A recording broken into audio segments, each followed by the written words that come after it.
দাড়ি টুপি লুঙি থকা লোকসকলৰ সংখ্যা বেছি ইয়াত আৰু বেলেগকে আৰু বুজাব নালাগে এই দাড়ি টুপি লুঙি তাকো নীলা ৰঙৰ লুঙি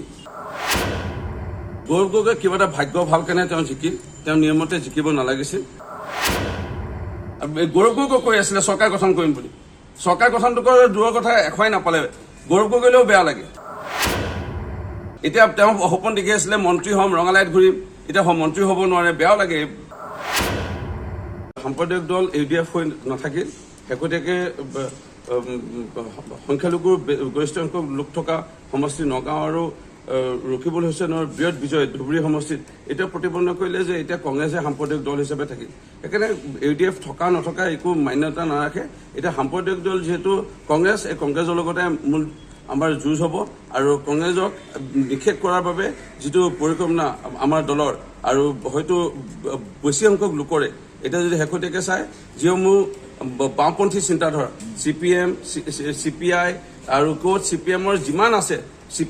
CPI যিমান আছে মাৰ্কচিষ্ট লোকসকল জড়িত হৈছে এতিয়া কংগ্ৰেছৰ লগত মানে এনেকুৱা চিন্তাধাৰা কি এই কথাবোৰ নিশ্চয় ৰাইজে এতিয়া গৌৰৱ গগৈয়ে কৈছে এতিয়া আমি ২৬লৈ এতিয়া সাজু হ'ব লাগিব এতিয়া সন্মুখৰ পৰা নেতৃত্ব ল'ম বুলি কৈছে এতিয়া গৌৰৱ গগৈ কিবা এটা ভাগ্য ভাল কেনে তেওঁ জিকিল তেওঁ নিয়মতে জিকিব নালাগিছিল কাৰণ ১৪টাৰ ভিতৰত ১২টাই আমি জিকিব লাগিছিল দুটা অকল সংখ্যালঘু লোকসকল বিশেষকৈ বংগমূল্য মুছলমান লোকসকলৰ সমষ্টি যিসমূহ নগাঁও আৰু ধুবুৰীতহে বেছিকৈ ভোট পাইছে অসমীয়া মূলৰ মুছলমান লোকসকলে আমাক ভোট দিছে আৰু আমাৰ খ্ৰীষ্টান লোকসকলেও আমাক ভোট দিছে এয়া যিটো ছবি মই আকৌ কৈছোঁ বিভিন্ন কাৰণবশতঃ পৰ্যালোচনা হ'ব কিন্তু এইটো মূল সুঁতি লোকসকলৰ এটা আংশিক লোকসকলে কিবা কাৰণে ক্ষোভিত হৈ হয়তো ভোট দিয়া নাই পৰ্যালোচনাৰ পিছত মৃণাল শইকীয়াই কৈছে কিন্তু আপোনালোকৰ বডি লেংগুৱেজৰ বাবেই যোৰহাটত ভোট নাপালে বুলি কৈছে মৃণাল শইকীয়া বডি লেংগুৱেজৰ কথা মই শুনা নাই সেইকাৰণে এই সন্দৰ্ভত মই একো মন্তব্য দিব বিচাৰোঁ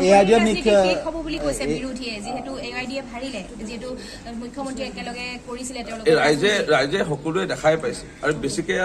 ইয়াত বুজাব ছবি লগা নাই মানে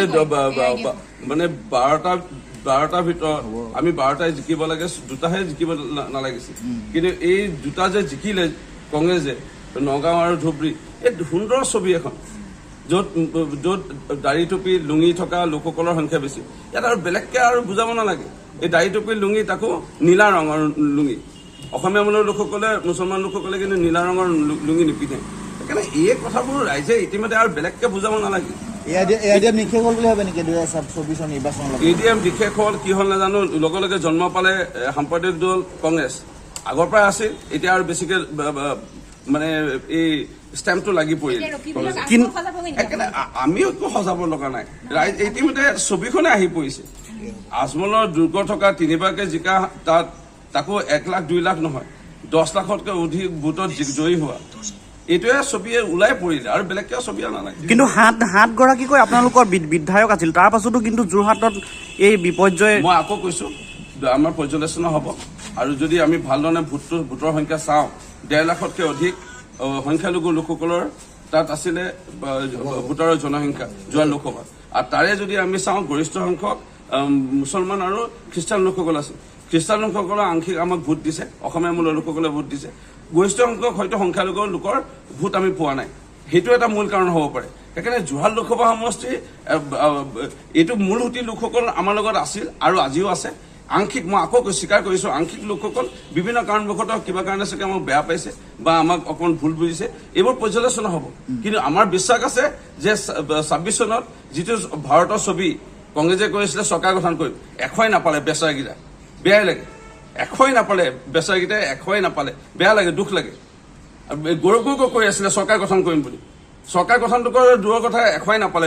গৌৰৱ গগৈলেও বেয়া লাগে এতিয়া তেওঁ সপোন দেখি আছিলে মন্ত্ৰী হ'ম ৰঙালাইত ঘূৰিম এতিয়া মন্ত্ৰী হ'ব নোৱাৰে বেয়াও লাগে কি ক'ব আৰু উপায়তো নাই কিন্তু আকৌ মই কৈছোঁ তেওঁ সাংসদ হ'বই নালাগিছিল তেওঁ শেহতীয়াকৈ মৰিনী সমষ্টিৰ মৰিনী মিনি PHC আৰু মৰিনী CHC ৩০খন বিশ্বনাথ হস্পিটেল গ্ৰাম্য অঞ্চলৰ লোকক ঠগবাজ কৰি মনে মনে আনি